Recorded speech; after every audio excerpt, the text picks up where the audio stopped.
Hi, I'm Nigel. And I'm Amy. We're from Amateur Photographer magazine. We've commandeered the roof terrace here at the IET building in central London to talk about the new Nikon Z7 and why we gave it a 5-star review in our recent test. In fact, 5 stars is not enough for this camera. We think it's one of the best stills cameras ever made, and it's probably the best that you can buy right now. So here's a few reasons why we love the Z7.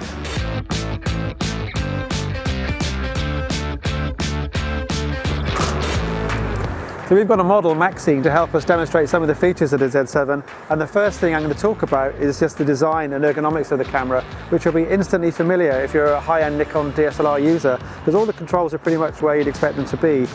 You've got the twin electronic dials front and back here, you've got the joystick for the controlling and moving the focusing point, and all the buttons are in a pretty familiar and expected place.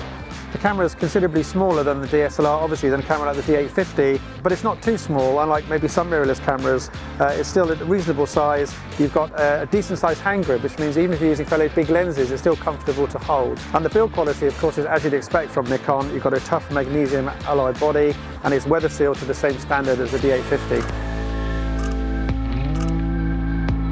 One of the great things about the Z7 is its high resolution 2.1 million dot touchscreen, which you can tilt upwards by 90 degrees and downwards by 45 degrees. So using the tilting screen is really helpful for shooting at really odd angles like this. But other good things about the touchscreen is that you can use it in conjunction with the rest of the physical buttons. So for instance, I like to press the I button there and you get a whole bunch of different settings, then touch around rather than having to use all the buttons, and it's just a really simple and easy way to work. Another really useful feature of the touchscreen is in playback. You can double tap on the screen to check whether whatever you've taken is sharp and in focus, and then when you've done having a look around and you're happy with that, double tap again to go back to the full image. One of the things I love about this camera, it has an absolutely superb viewfinder. This is the best electronic viewfinder that I've come across. It's 3.6 million dot. It's a huge 0.8 times magnification. It makes it really easy to see right into the corners of the frame. Another thing I like is when you're looking through the frame, all the data is in black strips top and bottom, so it's not on the picture distracting you and cluttering up the viewing area. And there's a decent protrusion between the back of the viewfinder and the screen, so that you don't have to stick your face right up against the back of the screen to see into the corners of the viewfinder. The Z7's 45.7 million pixel sensor can deliver some truly stunning images. So it's great for portrait and model shoots like this, but there are a range of other situations where it also excels.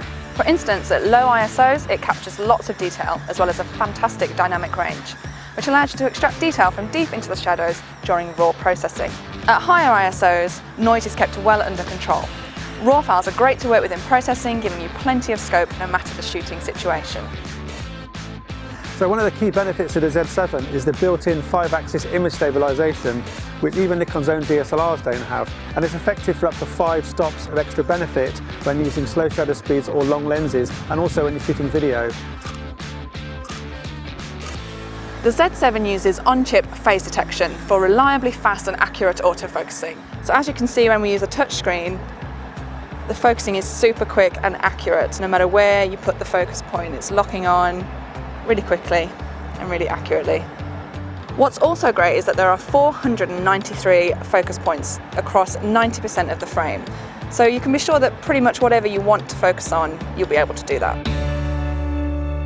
And if you pick up the FTZ adapter at the same time as you buy the Z7, then you'll be able to use all your old existing DSLR lenses with full autofocusing and image stabilization functionality on the Z7.